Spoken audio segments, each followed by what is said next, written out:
Di ba nagigets nyo? Kung apat na kasama mong matatagumpay na tao at mayayaman, pang-lima ka, si ate o kumakain, hindi nagsishare. Di nagigets nyo? So ito lang I'll end with this. Nakausap ko yung may-ari ng Everbillion. Isang bilyonaryo yun. Sinabi ko, ano ba sikreto paano makumita ng millions? Alam mo sagot sa akin? Ito.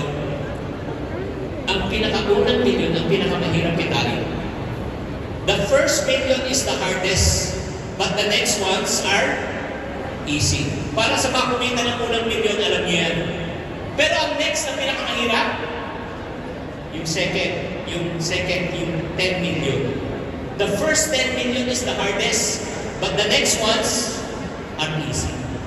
And then after the first 10 million, what's the hardest?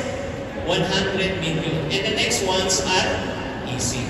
And then after the 100 million, 1 billion. Pero come to think of it, I'll leave you with this. From 1 million to 10 million, ano diferensya? Isang zero. From 10 million to 100 million, ano diferensya? Isang zero. From 100 million to 1 billion, ano diferensya? Isang zero. The ones that really limiting us to earth is not the opportunity, it's the way you think.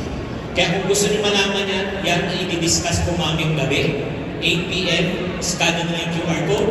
Magkita-kita tayo. Thank you very much. Go negosyo!